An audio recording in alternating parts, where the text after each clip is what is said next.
Dear students, today we will discuss about privacy. So we have discussed already about security, that is saving or protecting you from outer world.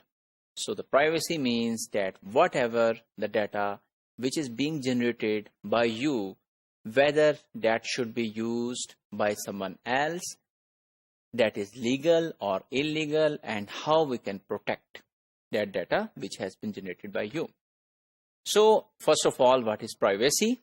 Individual's right to own the data generated by his or her life and activities, and to restrict the outward flow of that data. That is the privacy is based on the theory of natural rights, and generally responds to new information and communication technology. In North America, Samuel D. Warren and Louis D. Brandeis wrote that privacy is the right to be let alone. So this means that whatever information you have the total control of that information. So previously, when we were not in a digital age, so that was not a problem, because the information which we were creating was not made available to the whole community instantaneously. So you were discussing some of the things with some of the people, and that was actually the directed communication. However, with the digital age, you go onto Facebook and you post up any message, and that instantly made available to everyone. So that's fine. You are making that information available. But if you are making that information available to a very restricted group, or you are sharing that information privately with some of the people, so this means that you want to protect that information being used by Facebook or some other social media site to be broadcasted to all of the world.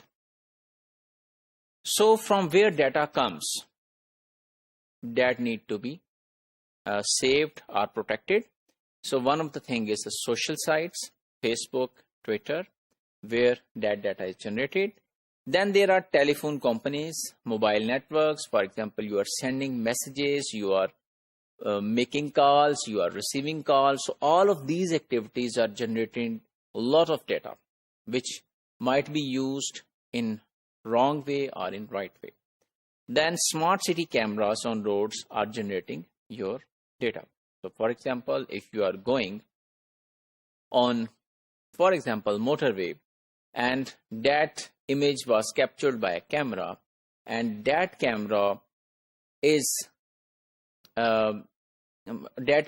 can be accessed by some hacker, and then that hacker takes that input that you are going outside of the city, and then that hackers make that information available to some of the people who can come at your home when there is nobody.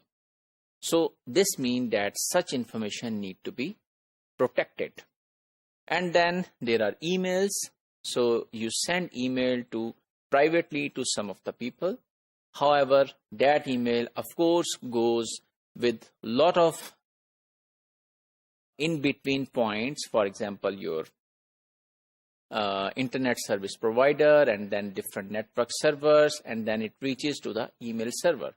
So if anyone get that information from your email, which is very important and which can be dangerous information if revealed to all of the world, so this means that email content need to be protected.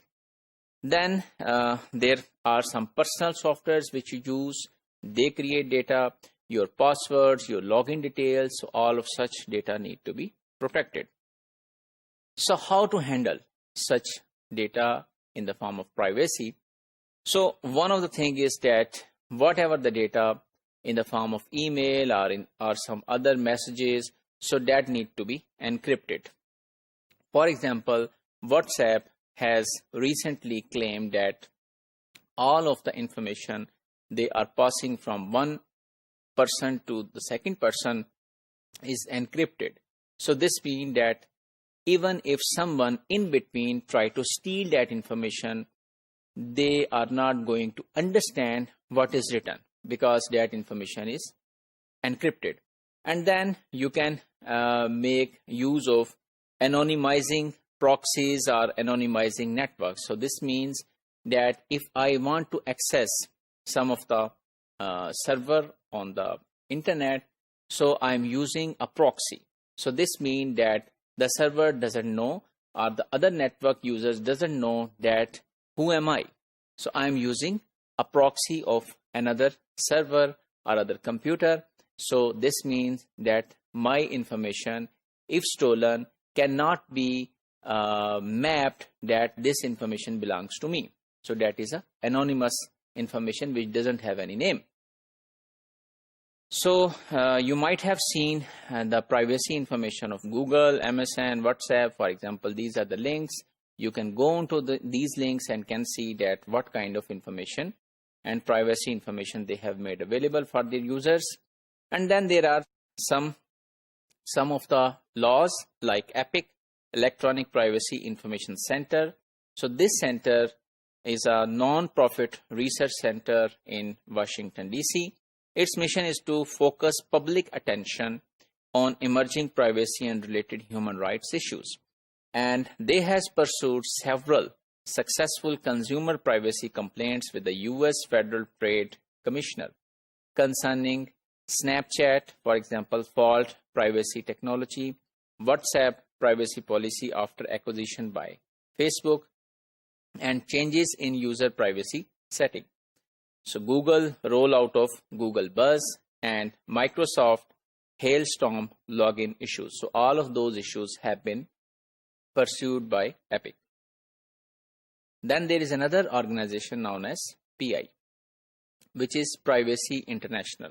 That is a charity organization working in UK, and their priority areas are challenging data exploitation, building the global privacy movement, and contesting surveillance. So let's summarize today's module. We have learned about privacy, its definition, data points from where the data is being generated in your life, and how to handle. And then we have seen that international privacy control bodies are available in the world. So if you have an issue, you can write to them and they can fight cases on behalf of the users, as they have pursued different cases in the history.